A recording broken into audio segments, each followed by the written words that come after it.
For a while now, I've talked about the difficulty of strongman being halfway in between an entertainment vehicle and a legitimate sport. And the challenge is that there are advantages to both, and it's hard to pick one or the other. Where a sport has real rules and regulations and standards, and an entertainment vehicle just has the freakiest dudes in the world moving things from A to B. And there's fans who fall in both camps. There's participants on the sports side, there's no participants on the entertainment side, but there are so many people who watch just for entertainment. So if we chose one or the other, there would be a lot of short-term pain that the sport probably couldn't tolerate, but I've solved this problem. And I genuinely think that this is a very good idea. It was brought to me by a friend this morning. I figured, you know what? I am going to look into this. I'm going to see if we did a Strongman Decathlon, how would it work? Now, my proposition is that this Strongman Decathlon would be World's Strongest Man every single year. These would be the 10 events that we would do. It's allocated on a different point system than just a 10th through 1st that would encourage everyone to participate to their maximum effort from A to Z. There would be zero jockeying for position. It would be based on individual results relative to the world record standard. That way you could see objective improvements from your favorite athletes, even if their placing changes. Someone who's very good at an event can get disproportionately rewarded for being so good rather than just 10 points. So if Thor is 100 pounds better deadlifting than everyone, he can show that, and he's encouraged and rewarded for showing that, rather than just he gets 10 and I'm 100 pounds behind and I get 9. Which works really well for me, but I think this would be really good for the sport. So this would be World's Strongest Man. Every feeder for World's Strongest Man would then also use this system. Now, Giants Live might have 1 or 2 qualifying shows where no one who's invited to World's Strongest Man goes, and that's where you can set your own total. You would have competitions that are accredited, judged by people who have the right qualification that would have to be established. There'd be rules surrounding all of these, so there would be standardized equipment allowed, there'd be standardized lockouts, all of that. And then everyone in the world, you could see what's your world ranking based on this point system. And when it comes to World's Strongest Man, top 30, done. There's no local bias, there's no getting ripped off, and we don't miss out on the strongest dudes in the world that maybe you just haven't heard of quite yet. For example, Rain O'Neill this year. It would have made sense for him not to be invited to World's Strongest Man. I think he should have been, and he proved with his win that he absolutely should have been. But there's a reasonable argument to say, well, this guy who's competed in no qualifiers, a handful of SCL shows, why is he there? That would make sense. And to the same argument, in 2022, I was invited to World's Strongest Man basically off of local shows and Instagram videos.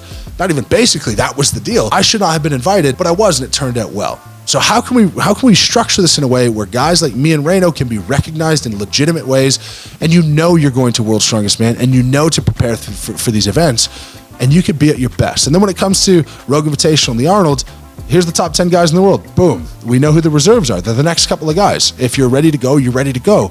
And then all of those other shows, like Rogue, like the Arnold, like Strongest Man on Earth, could be entertainment vehicles. And that entertainment vehicle could show freaky big implements and different things that are aside from the standardized kit at World's Strongest Man. So what are the 10 events? Well, I would split them 5 strength-focused events and 5 either speed, endurance, or muscular endurance events. And that would be the 10 events. It would be a good mix, and it is a good mix, and what I believe should be tested in Strongman. There's no good set of events or bad set of events for anyone in here because everything is tested. Let's go through it. First, it would be a max deadlift bar, and figure 8 straps. I don't totally understand why we've gotten away from figure 6 straps. This is not a sport of avoiding injury. It's going to happen. And to say we can do max deadlifts with figure 8s, but reps with figure 6s, I just don't understand where this logic comes from. So it'd be figure 8 straps on a max deadlift. It's not a gripped contest. Then we do log for max. We would do a heavy yoke carry, a heavy farmer's walk, an Atlas stone series, a sandbag toss, a truck pull, a circus dumbbell for reps, power stairs, and finish with a carry medley. Now these would have to come in a standard order, and that standard order would have to be determined by whoever and World's Strongest Man, and that would be the order every single time. We would also have to have regulation logs. Say a wooden 12-inch log is the only one you could use with handle widths that are regulated, and this would give the capacity for it to be worthwhile for people to make products that are standardized widths, grips, even something like knurling on farmers. Do we have knurling? Do we not? Either way, let's just make it a thing. How thick are the farmers? Here's the thickness. So in each of these events, as per normal decathlon rules, you would get 1,000 points for basically achieving the world record or some metric close to the world record. So let's go event by event and say this is how you would earn maximum points, and this is the approximate point drop off. Now I've done this in the span of maybe an hour. It would have to be figured out. So let's not get bogged down in the loss of points and whatnot, but conceptually, I'd love to know your guys' thoughts on this. We got max deadlift, figure 8 straps, no suit. Trey Mitchell, 472 kilos is the world record right now. 472 kilos earns you 1,000 points. You would lose 10 points per 5 kilo less. You would gain 10 points per 5 kilo more. Log lift for max, right now 230 is the world record. That gives you 1,000 points, and you would lose about 10 points per 2 kilos off of the world record. For the yoke carry, we would go 1,050 pounds, and you would get 1,000 points for 20 meters in less than 8 seconds. Anything more than that, well, you're penalized 25 points per second slower. For farmer's walk, we got 400 pounds per hand. In my opinion, this should come with no knurling. I benefit from knurling, but I don't think it's testing your grip as much. And you would get 1,000 points for going 40 meters with a turn at 20 in 18 seconds or less, and you would lose 10 points per second slower. Atlas Stone Series, 120 to 200 kilos at 1.3 meters. We would load these onto the standard World's Strongest Man circles, and you would get 1,000 points for 5 stones in less than 22 seconds. Congratulations, Tom.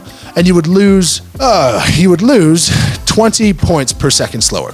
Sandbag toss, 8 bags from 15 to 30 kilos, and you'd lose 1,000 points, or you'd get 1,000 points for all 8 in less than 25 seconds, losing 10 points per second slower.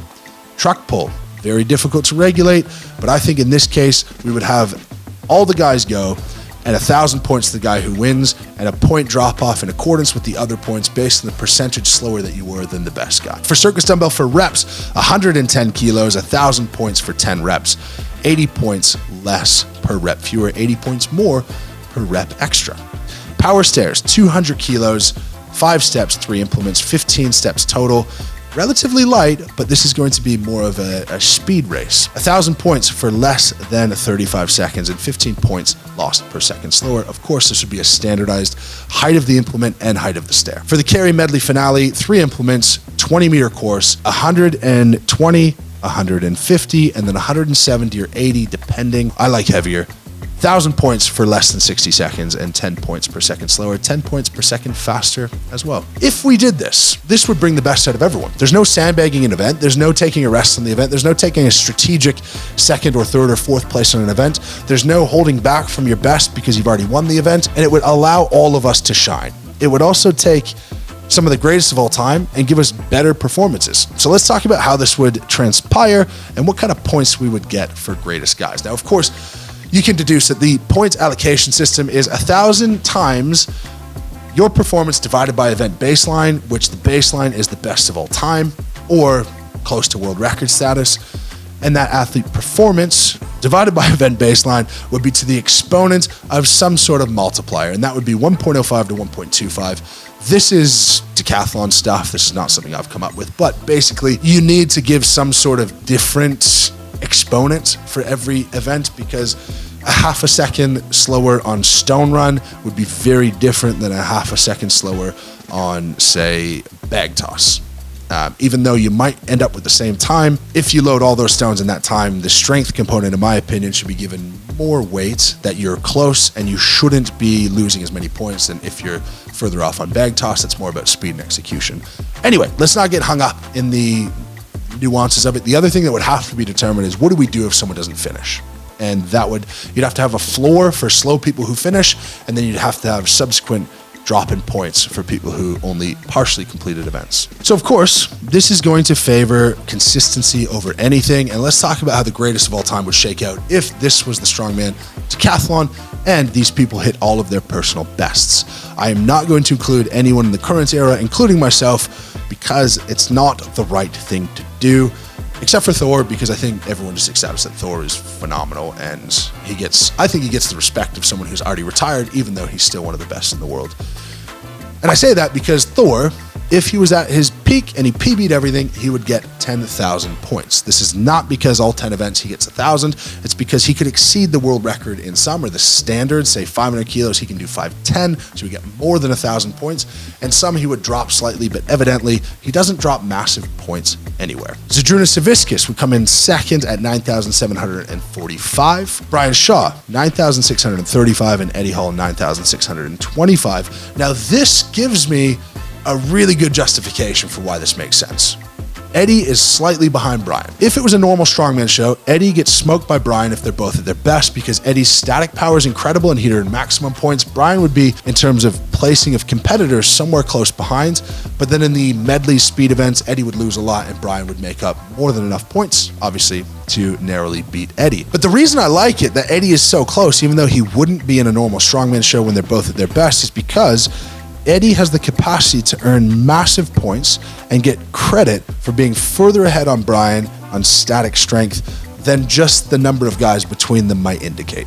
When I compete in a show, if there's only 2 of us or 3 of us vying for the title, it's actually harder than having all the best guys in the world. Because if you have this unbelievable performance, well, the next guy who's second best at the show, if the rest of the caliber isn't there on a certain event, you only get 1 point, even though you're way better. So in this case, someone like Eddie, if you said, okay, Eddie, you could earn more points by being slightly fitter and doing better on the medleys, or by log pressing more, up to you. That is so much better than the current system of, Eddie, you'll actually earn no more points by improving your log press, so you might as well be a slightly worse log presser, even though it would be the best lift we've ever seen, and we want you to run around. And we want you to get fit and lose weight. I personally think that a lot of credence should be given to extreme athletes with incredible rep endurance and incredible athleticism. And we should also give a lot of credence to guys who can just be pure stronger. And so there would be a scenario where, say, an O.D. Wilson, he is so strong that his lack of fitness doesn't matter. And that, to me, would mean this is the strongest man in the world. Because if you can shift more weight than anyone so much that you can overcome being unfit in some of these events, hats off to you, and that's fine. But if you're someone who is extremely fit and you're just strong enough and you're really good at relatively heavy weights and you can move this weight from A to B super fast, but you can't max deadlift like everyone, well, there is a world where that person should be crowned world's strongest man, because they can do a set of things that the person who is statically stronger cannot. And in each case, a fit person or a very strong person who's not great at the other, there is a case where one should be preferred or another should be preferred, and this is a way to compare directly with number of points based on the world standard. Where are you at? How many points have you earned?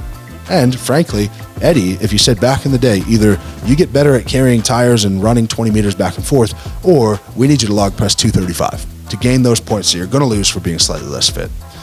Well, guess what? Now we have Eddie log pressing 235. We've got Thor deadlifting 520. We've got me running an 1,100 pound yoke at 20 meters in, I've done it in 11 seconds. Maybe I do it in 9 seconds. Because honestly, a yoke turns up in show, I immediately think, why would I train that? Why would I waste my time training that when I know I'm going to be at maximum or near maximum points because it's a natural strength of mine? I'm not going to show you my natural strength at its best. I am going to get better at the things that I'm not very good at so that I'm just good enough to earn those points, and then I'm going to win the show on aggregate, but you missed out on the best thing I might be able to do all weekend or all show. Now in this case, World's Strongest Man has a standard set of events. We've got a feeder system with a standard set of events. We've got a world ranking with a number of points. Every amateur can see how far off they are.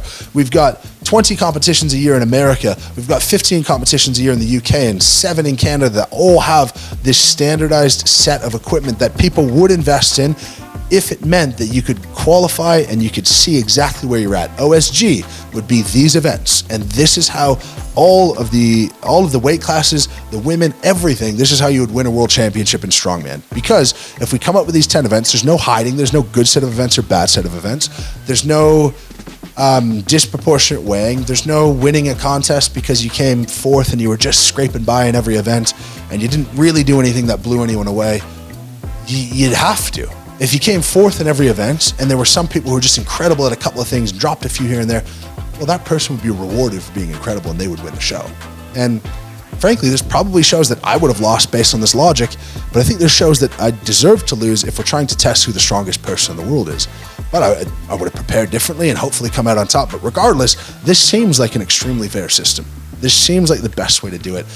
And it still gives us the non-qualifying shows, the non-quote-unquote world ranking shows, that would then allow you to do some more fun things, that would allow you to do things over the top and use different implements and use different apparatuses and Rogue to build the Rogue coaster.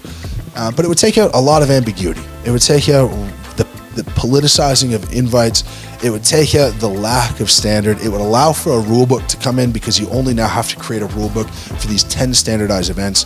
Where right now, if you try to make a rule book, how on earth could you possibly do that? There are so many strongman events and different natural stones and this and that. And there's no way. It would be so long and so hard to follow, and there's no way every organization will follow it. It's just impossible. You would also then have guys like myself, where right now, if I could choose what to do in the rest of my career, I would win a few more World's Strongest Man titles. That would be great. And I think I'm physically capable to do it. Then I would look at these 10 events, and I would become as good as possible at these 10 things and give you my absolute best at World's Strongest Man. Where right now, I don't even know what we're doing at World's Strongest Man, and I won't for several months. And then I'll have a 10-week prep in, and hopefully the training I did to build a base then contributes to that, the result at World's Strongest Man. But I can't really prepare until I get the events. I can generally prepare and specifically prepare for nothing. So I think this would push world records higher. I think it would be fairer invites to Worlds. I think it would crown a better world champion, a more fitting world champion every single time. And not to say any world champion ever has been unfitting,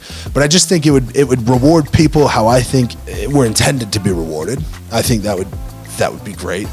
It would mean that the fans understood everything better, that the point system is not really something that would have to be explained much. You could just tell your family member who's never seen it before, hey, whoever lifts the most get 1,000 or close to 1,000, and however far off everyone else is, they just lose a corresponding number of points. And if you want to be a nerd and dive into it, you could do that. Your family would just get that. The guy who lifts the most, he gets the most points, a huge amount of points. And if you don't lift very much, you don't get very many points. If you move slow, you lose points. It just makes sense. And that is what I think would be a great solution to Strongman. I think that would allow for the entertainment vehicle, and even people interested in the entertainment would still understand the sports side and would still follow the sports side, so they can get excited about the person who might be able to move the car the fastest or flip the car the most or whatever it may be. It would get more world records, unequivocally more world records in contest, because guys would know exactly what they could do to earn the maximum number of points in this system versus just relative to other people. So that's that. I would love to know your guys' thoughts. Genuinely, I think this is a really good idea. I think it makes a lot of sense. But maybe I'm missing the mark. I would love you to let me know. If there's any other pro guys, please comment on the video. I think this is cool. I really think that this could be a direction forward for the sport. Do I think it's going to happen? No, I don't. But I think it would be great. I think I would love it. I think a lot of people would benefit from this. Thank you guys for watching. Go ahead, subscribe to the channel. New video every day. Until next time, lift heavy, be kind. Merch link in the description. If you want to support me and the channel, that would be fantastic to check out some lift heavy, be kind merch. Tons of new stuff coming in the new year, and lots of deals coming up as well, which might disincentivize you from buying right now. Stay tuned. Thank you guys for watching. Until tomorrow, lift heavy, be kind. Let's get the Strongman Decathlon rocking and rolling for World's Strongest Man. And we'll catch you tomorrow.